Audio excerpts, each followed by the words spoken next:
for 20 years. It has been educating and supporting people on STD and HIV prevention.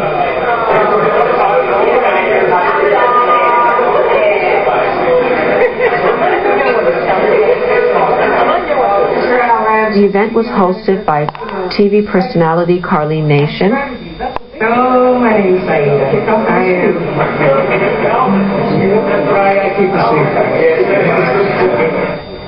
Saida Baba Taliba also performed at this event. So they're crazy that I can't shake him from my heart.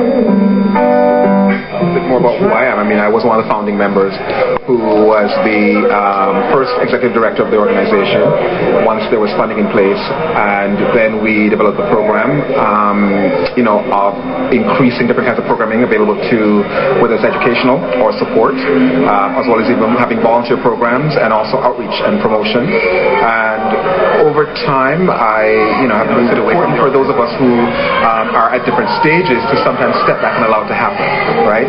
Because that's the growth and relevance that it will have as meaning to next generations to come that keep building on it's like building blocks, right? And just keep growing and survival of an organization which started with a hope and a prayer, right? Which back 20 years ago, when HIV and AIDS emerged and began to have impact in the African communities and Black people and Caribbean communities, that the kind of resistance to within the community, but also even the hesitation of public bodies to fund and provide resources was a significant struggle.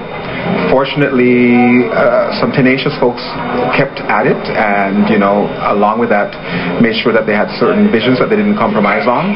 The main theme and slogan of Black Gap, a motto of Black Gap, is because all Black people's lives are important, meaning all, emphasis all, without judgment, and also that we would tackle the hard issues to be able to provide services to people in an inclusive way.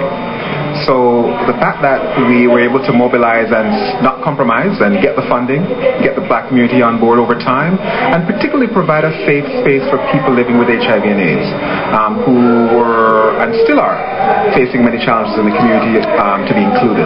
So to arrive at this point 20 years later, and also to see transitions of new generations moving in to take over and continue to fight in the struggle is always something worth and important. I'm actually volunteering with the Black Cat. I'm a peer educator from New York. I've done peer outreach, speaking to HIV and AIDS. I've gone to high schools, primary schools, elementary schools, middle schools, community centers. I've actually done presentation, all those scripts to help encourage the uneducated and both the educated about AIDS prevention and different STIs. 20th anniversary of the good work of Black Gap. You all look very good. The former Minister of Health also attended this event and addressed the crowd. I'm so proud that Margaret Best is here. This is a pivotal event in the sense that it's the 20th anniversary of Black Cap, which is a sort of started as a grassroots organization trying to, HIV, STD awareness. And here we are 20 years later at this wonderful gala event, and you're here to speak.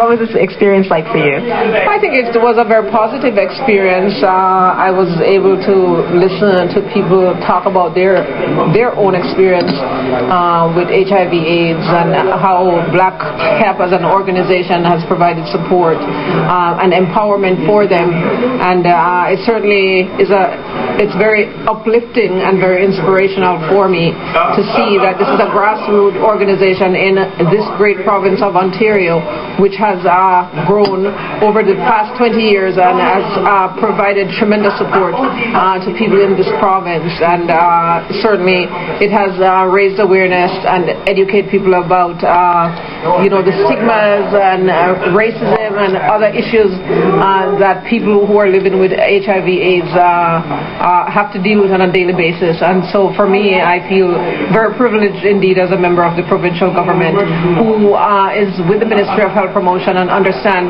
the importance of prevention, to be here, to be part of this, to support this organization that has been very instrumental in providing services and helping to prevent HIV/AIDS in the Black and the African Canadian diaspora.